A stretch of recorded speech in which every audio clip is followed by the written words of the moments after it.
बादल जी, क्या आपको लगता है कि शरद पवार यहीं नहीं रुकेंगे?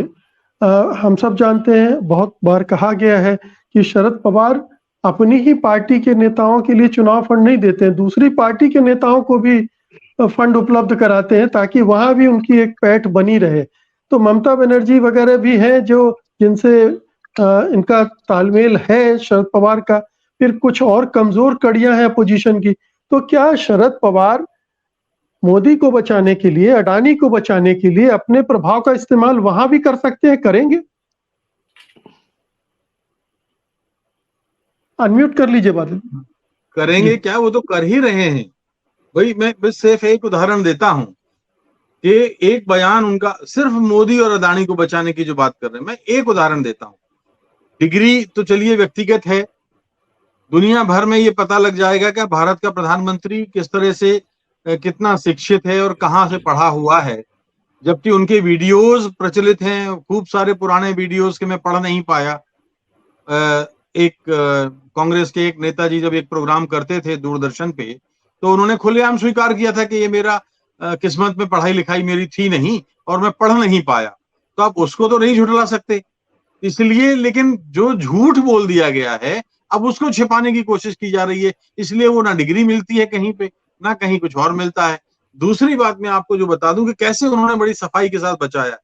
संसद की 29-28 समितियां जो होती हैं, उनमें जेपीसी, ज्वाइंट पार्लियामेंट्री कमेटी, सबसे मजबूत होती है और वो इतनी मजबूत है कि वो कमेटी हर नौकरशाह को बुला सकती है सबूत के लिए, बातचीत करने के लिए, पेश करने के लिए। प्रधानमंत्री मोदी को भी बुला सकती है, सबको बुला सकती है, वो हर नौकरशाह को बुला सकती है, भारत सरकार के सचिव को बुला सकती है, सारी फौज को बुला सकती है, उसको कोई मना नहीं कर सकता। और जो मना करेगा संसद की अवमानना का दोषी माना जाएगा। तो अगर जेपीसी बन गई तो फिर हमेशा के लिए संसद के रिकॉर्ड में मेरा ख्याल है कि ये सब अंकित हो जाएगा। ये कारण है। बाकी कमेटियों में कोई कमेटियां बनती रहती है, स्टैंडिंग कमेटी बनती है, सिलेक्ट कमेटी बनती है, और भी 50 तरह की कमेटियां हैं।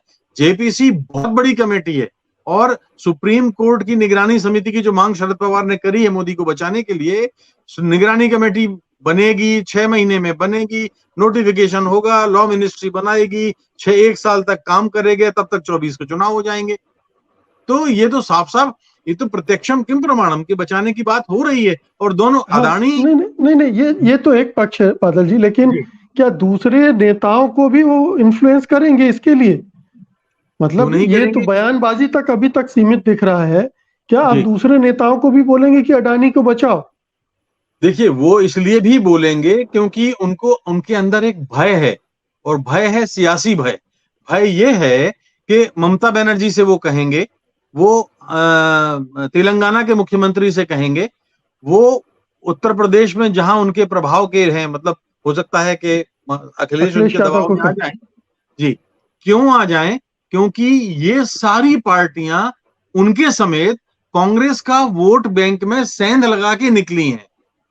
तो अंदर ही अंदर भय भी है कि वो कांग्रेस के साथ गए तो ये वोट बैंक कहीं परमानेंट तो नहीं खिसक जाएगा।